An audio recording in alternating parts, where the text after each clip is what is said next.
Assalamualaikum. Ya, walaupun ulangan tadi kalian hampir semuanya nilainya 100, alhamdulillah. Tetapi siapa tahu video ini diperlukan untuk kalian yang ingin benar-benar memahami kenapa jawabannya A, kenapa B, dan seterusnya. Ya, ini adalah soal-soal yang ada di dalam form. Nah, di sini kalian diminta untuk memperhatikan persamaan termokimia ada dua reaksi. Reaksi yang pertama merupakan reaksi pembakaran dengan delta H min 1543 kJ. Jadi di sini kalian diminta untuk bisa memahami apa arti dari persamaan termokimia. Ya, di sini karena tandanya adalah negatif, delta H yang harganya negatif atau ditandai dengan tanda negatif, itu artinya reaksi ini berlangsung secara eksoterm, di mana kalor bergerak dari sistem ke lingkungan. Ya, berarti kalor sistem berkurang sehingga delta H-nya bernilai negatif. Ya, ini besar dari kalor yang kalau negatif itu berarti dikeluarkan atau dihasilkan atau dipancarkan kalornya dari lingkungan, dari sistem ke lingkungan. Sedangkan reaksi yang kedua, ini adalah reaksi antara amonium klorida dengan NaOH, dan reaksinya kalau dilihat dari delta H-nya, tanda delta H-nya di sini adalah positif. Itu berarti reaksinya merupakan reaksi endoterm.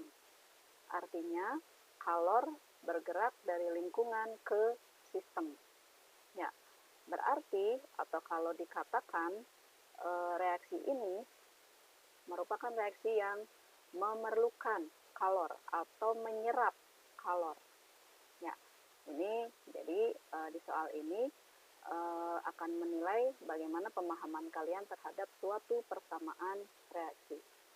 Selanjutnya, ya ini ada reaksi, diketahui ada reaksi seperti ini. Ini adalah reaksi pembentukan ya, bukan reaksi pembakaran. Reaksi pembentukan metanol. Kalian semua sepertinya sudah tahu ya, metanol itu rumusnya adalah CH3OH, karena semuanya juga nilainya 100. Pada reaksi ini dihasilkan kalor sebesar 278 kJ.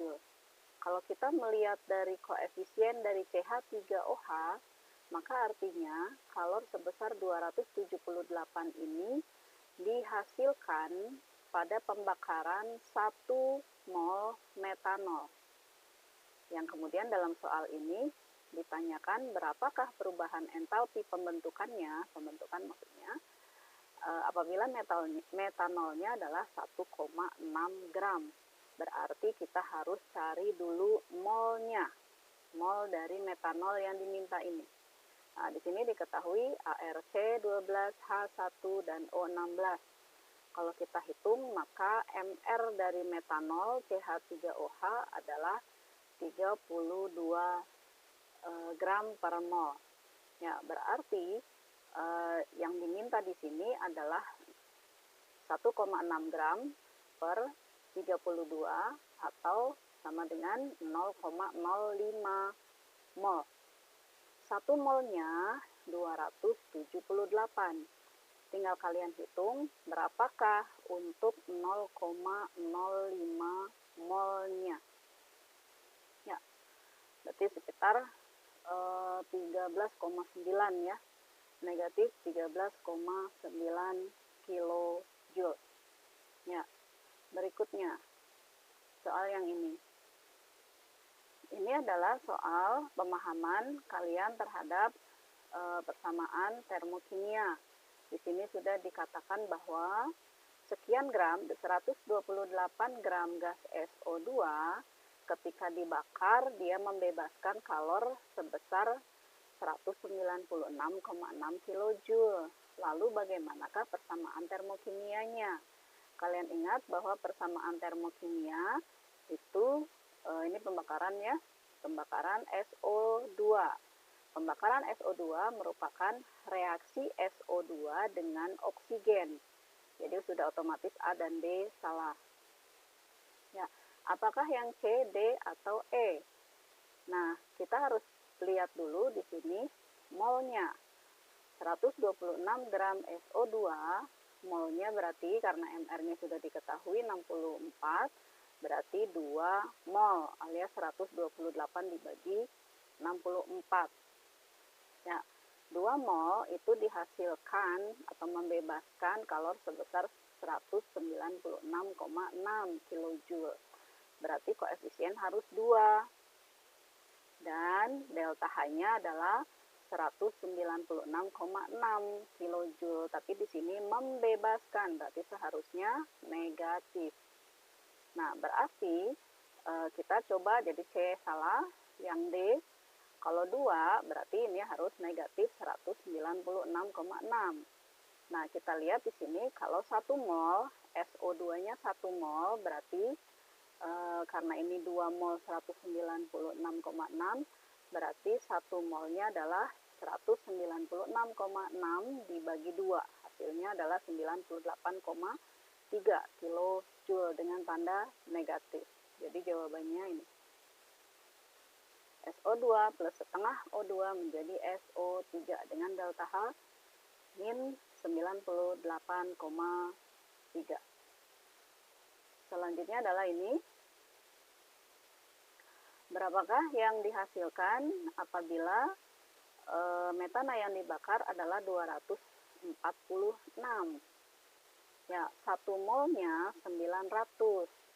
Berarti kita cari dulu mol. Nah, di sini mol yang diminta, yang diketahuinya adalah volume, tekanan, dan suhu, tapi bukan pada keadaan standar karena suhunya 27 derajat Celcius. Berarti kita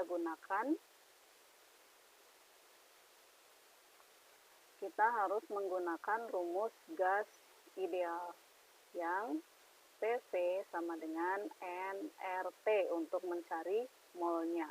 R-nya 0,082, T-nya adalah dari suhu 27 derajat Celcius dikekelvinkan, tinggal ditambah 273 alias 300. Kalian masukkan T-nya 1 atmosfer, V-nya 246, N-nya yang dicari, R-nya 0,082, dan T-nya 300. Maka kalian dapatkan N-nya adalah 10 mol. Ya, 1 molnya 900, maka 10 mol adalah 9.000. Oke, itu saja. Terima kasih. Assalamualaikum warahmatullahi wabarakatuh. Semoga bisa dipahami.